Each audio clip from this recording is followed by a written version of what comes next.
मेरे साथ मौजूद हैं दो बेहद टैलेंटेड एक्टर्स सैफ अली खान और राधिका आप्टे जो जल्द नजर आएंगे सीक्रेट गेम्स में, जो नेटफ्लिक्स की जो टीवी सीरीज है उसमें। बहुत बहुत स्वागत है सैफ अली खान और राधिका आप्टे। Thank you. सैफ, सबसे पहला सवाल आपसे, जब आपको अप्रोच किया गया था इस किरदार के लिए, क्या कुछ आपके जहन में चल रहा था इस किरदार को लेकर? क्या कुछ आशंकाएं थी कि ये किरदार करूं ना करूं, और क्या अप्रोच था इस किरदार को निभाते वक्त? नहीं, मैं तो बहुत खुश था जब मैंने सुना कि नेटफ्लिक्स आ रहे हैं इंडिया में और एक शो बनाना चाहते हैं। तो मैं तो बहुत शोज देखता हूँ नेटफ्लिक्स में, मुझे लगा एक अच्छा अपॉर्चुनिटी है टैलेंट शोकेस करने का, एक अच्छा मटेरियल मिलेगा एक्टिंग करने के लिए, क्रिएटिव जॉब होगी और बहुत अच्छी तरह बनाएंगे ये लोग और रिलीज भी करेंगे 190 देशों में एक ही टाइम पे, तो एक बहुत बड़ा ग्लोबल प्लेटफॉर्म होगा इसका। तो इन वजहों से मैं काफ़ी एक्साइटेड था। रोल भी अच्छा है, एक सरदार का रोल है, एक आइसोलेटेड कैरेक्टर है, बहुत प्रॉब्लम्स हैं जो वो डील कर रहा है, और जब बहुत प्रॉब्लम्स मिलती हैं कैरेक्टर को तो वो कैसे ओवरकम करता है उन प्रॉब्लम्स को, ये इंटरेस्टिंग होता है, यही ड्रामा होता है। तो मुझे बहुत मज़ा आया। सैफ, आप बहुत सारी किताबें पढ़ने के लिए भी जाने जाते हैं, एविड रीडर हैं आप। आपने ये किताब जरूर पढ़ी होगी सीक्रेट गेम्स 2007 में जब विक्रम चंद्र ने लिखी थी। तब क्या आपने सोचा था कि ये किरदार कभी आपको निभाने का मौका मिले? मैंने नहीं पढ़ी थी, मैंने सुना था इसके बारे में, लेकिन मैंने उस वक्त नहीं पढ़ी। अभी पढ़ी थोड़ी बहुत, लेकिन ज्यादा नहीं पढ़ी। वो 1000 पेजेस, 1000 पढ़ने हैं किताब में, और या तो मैं स्क्रिप्ट सीखता या किताब पढ़ता, दोनों के लिए टाइम नहीं था। लेकिन काफ़ी पढ़ी मैंने किताब, कुछ 300-400 पेज पढ़े मैंने, और एक इंसाइट मिला कैरेक्टर के बारे में। 2 लफ्ज़ें का इस्तेमाल किया मैंने, एक था ट्रबल्ड और एक था ऑनेस्ट।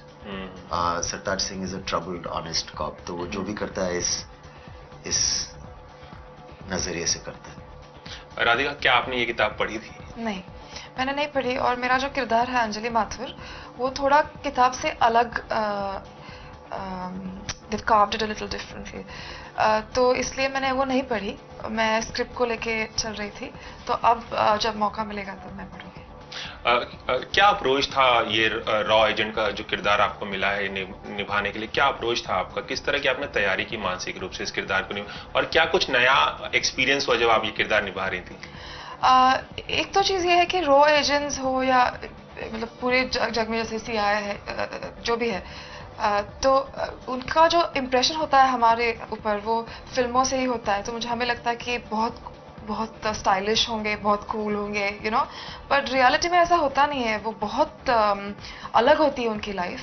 तो बहुत रिसर्च किया था, जो राइटर्स हैं, प्रोड्यूसर्स, डायरेक्टर, सब उन्होंने, और वो मुझे उन्होंने पास ऑन किया। तो वो सबसे इंटरेस्टिंग था मेरे लिए। जो मैंने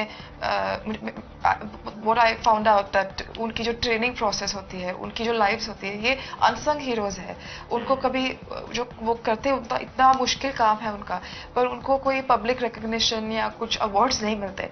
तो मुझे लगा कि बहुत एक डेडिकेटेड कैरेक्टर है और बहुत कमिटेड कैरेक्टर है।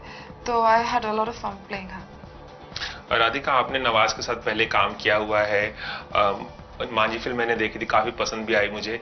कैसा एक्सपीरियंस रहा एक बार फिर से उनके साथ जुड़ने का, फिर से काम करने का? नवाज के साथ मेरा ज्यादा कुछ है नहीं, मेरा सब सैफ के साथ ही है।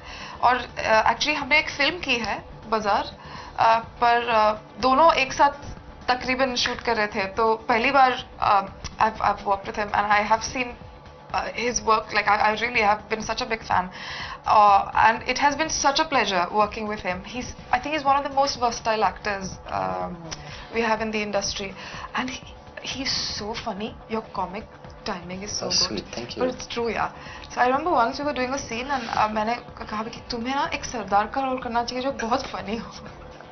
क्योंकि the way he was so nice, and अभी कल ही मैंने जो एपिसोड देखा, I was just telling him that it's so different because कभी इनको एक लूजर कॉप का रोल करते हुए देखा नहीं है। तो it's so convincing. It's absolutely great. Radhika ने तो आपकी बहुत सारी तारीफ कर दी, आपकी बारी है कि आप क्या कुछ कहना चाहेंगे राधिका के बारे में?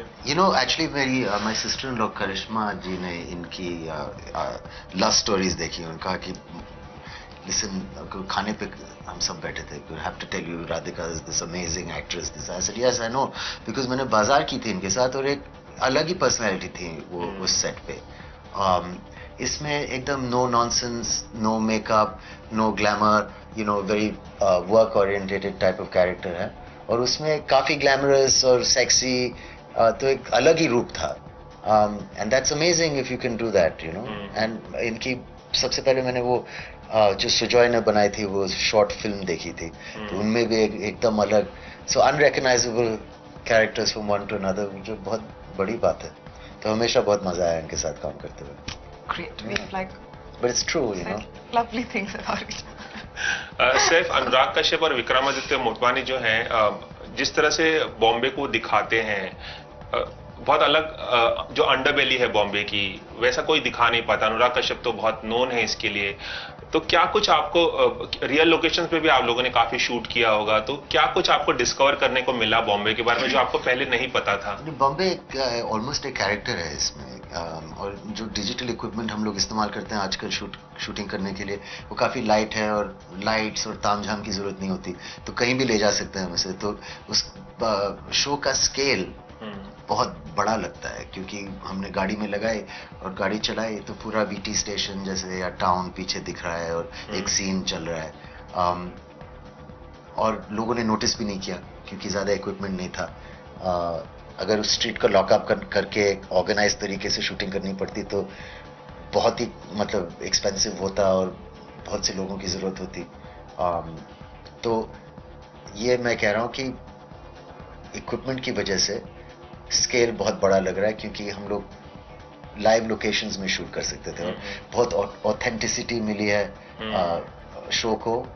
और लाइव लोकेशन में जब काम करते हैं तो एक रियलिटी महसूस होता है कि उसी घर में जहाँ नॉर्मल लोग रहते हैं, सरताज रहता है, छोटा सा घर है, उसके सीलिंग्स भी लो हैं, तो ऐसा लग रहा है कि कुछ तो कैरेक्टर भी थोड़ा समझ में आ जाता है. उसके बाथरूम में अगर आप नहाओ, बिस्तर में सो, तो किचन में चाय बनाओ, तो एक फेमिलियरिटी आ जाती है.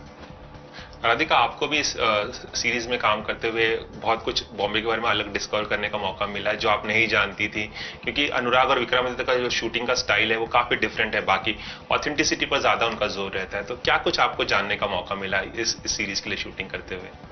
ज्यादा ऐसा कुछ नहीं था बम्बई के बारे में, मतलब सीजन में था, मतलब स्क्रिप्ट में था. And I think the most beautiful part is that the way they've portrayed Bombay, Mumbai, whatever, is very unique. So that way it was very, very interesting. But I think I've been to these places before and sort of fandom के साथ बहुत काम कर चुकी हूँ. There's some really nice locations yeah. though, even in town. Yeah. जैसे कि ये पोस्टर में दिख रहा है, and like old courts, public bathrooms, अलग अलग जगह बॉम्बे में. Very I think internationally interesting होगा लोगों के लिए ये देखने की कि कुछ चीज़ें इतनी खूबसूरत लगती हैं, कुछ इतनी केओटिक लगती हैं. सिनेमैटिक शहर है बॉम्बे, एक कैरेक्टर है, एक बाकी शहरों से काफ़ी अलग है.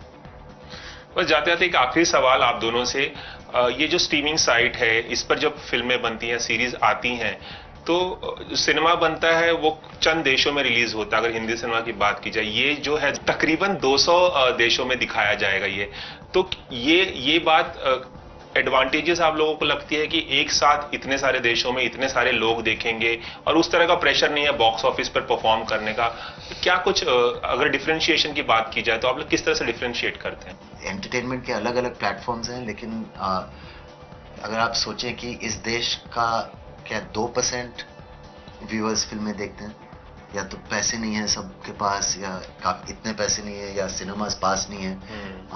तो अगर कोई अफोर्डेबल एंटरटेनमेंट बना सके उनके लिए, तो ये एक बहुत बड़ा बिजनेस बन सकता है. क्योंकि एक सिनेमा टिकट कितने का है? 100 रुपए से लेके 500 का. लेकिन $8 के लिए आपको एक ईयर का सब्सक्रिप्शन मिल सकता है नेटफ्लिक्स का. फोन सबके पास है. तो I think it's a very clever business idea कि सारे गांव में, देश के चारों कोने में अगर नेटफ्लिक्स पहुंच गया और ऐसी शोज लोग देखने लगे जो फिल्में नहीं देख पाते हैं, तो I think it's a great idea ना. राइट. आपको क्या कहना है राज? Well, I think there are two things I feel. One is that जब आप कोई बनाते, मतलब एक पीस बनाते हो, परफॉर्म करते हो, या whatever you make a film, a series or whatever, of course आपकी इच्छा है कि जितने लोग देख सके उतना अच्छा, you want to reach out to as many people as possible. I don't think there is a better viewership than Netflix, so that's one really massive advantage. पर मुझे ऐसा भी लगता है कि हम अगर हम बॉलीवुड की फिल्मों के बारे में सोचे तो मार्केट अलग है actually. We talking about 2 different markets. Sacred Games की फिल्म नहीं बन सकती, और जो जिस तरीके से हमने वो बनाई है वो उस मार्केट के लिए है नहीं, मतलब specific, I am saying very specifically. So we are treating different markets, so I don't think there is really a comparison in a very absolute way. चलिए राधिका और सैफ, एबीपी न्यूज से खास बातचीत करने के लिए बहुत बहुत शुक्रिया. Thank you. Ravi Jain, ABP News, Mumbai. ये है एबीपी न्यूज, आपको रखे आगे.